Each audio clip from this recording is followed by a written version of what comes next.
We are here with Kristin Fairlie. How are you doing today? I'm doing amazing, thank you. How are you doing? I am doing great, especially now that I got to meet the voice of Little Bear. That's me. What do you have to share about the beginnings of your career? I know Little Bear is the earliest one I can remember. Well, I started my career when I was 8. My first cartoon was when I was 9, and that was actually Madeline. So it's based on the books Madeline. It's like 12 little French girls all in a row. And I was her friend, Nicole, who's on my poster up there. And that was amazing.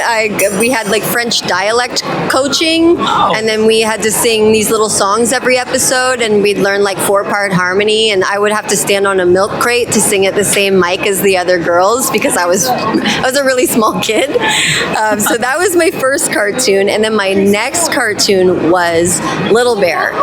So with Madeline, I was playing a little French girl, so I had the dialect. But when I auditioned for Little Bear, I didn't really understand like voices yet, you know. So they originally I read for duck and for hen, and they were like, "Okay, you're reading for duck," and I was like, "Hi, I'm a duck." And they're like, "Okay, now we're gonna have you read for hen." And I was like, "Hi, I'm a hen. I'm hen."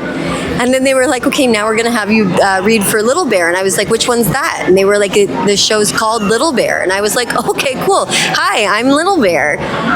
And that was like, that was it. I just got very lucky, I guess. They just loved the tone of my voice, or perhaps the innocence or naivete that I brought to the role. And then they gave me some of the books, the original books, and then away we went. I went to my first record, and Maurice Sendak actually came to the record, and I got to meet him, and he actually drew a little amazing picture in each one of my books for me, and I still have those. They're probably like my most prized possessions.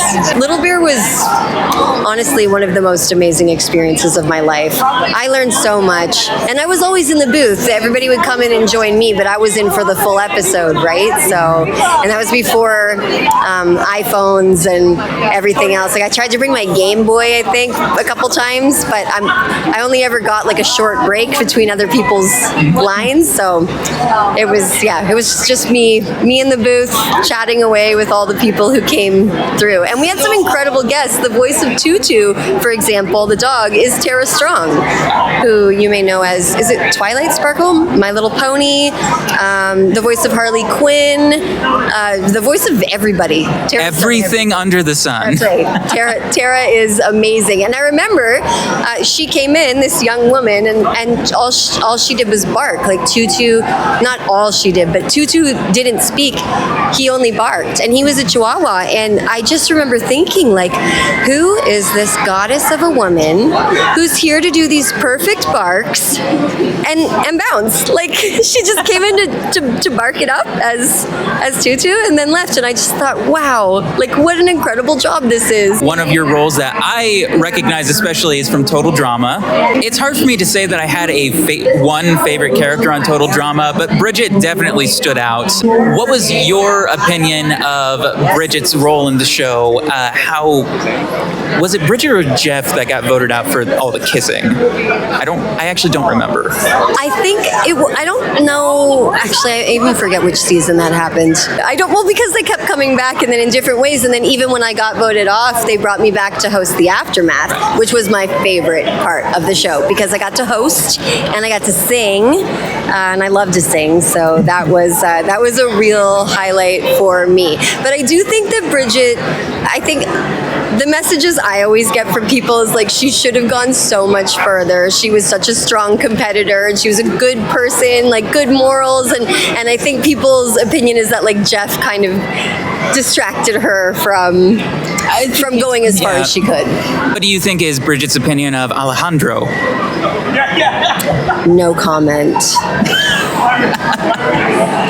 Dastardly. That's my opinion. But the voice actor Marco Grazzini, beautiful person, and that was actually his first voiceover role. Really? So his first time recording was with me, and that was a real honor for me. So you got to be like his Tara Strong, like she was. Yes, without the barking. Without the barking. I'm not sure if he was in the booth when I was doing all the puking, the retching. That was an interesting time.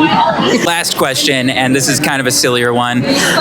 Bridget and Little Bear, let's say there's a very bizarre crossover special. How do you think Bridget and Little Bear get along? Oh my gosh. Well, we all know that Bridget is an animal lover, and she was close with Bruno the bear.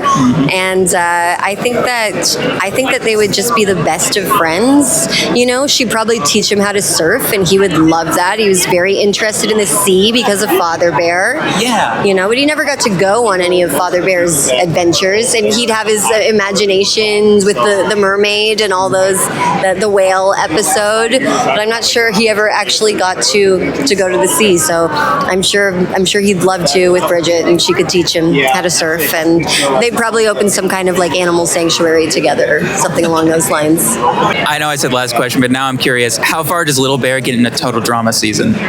Little Bear? I think he'd do really well. I mean, he's so kind. I mean, him and Bridget are similar, and they're very kind. They care about others. They care about their friends. They do the best that they can. I don't know if Little Bear would be calculated enough to, you know, play the game, but he'd definitely try his very best, and I think he'd do great. Well, thank you for being here with us. I really appreciate that. Such a pleasure. Thank you.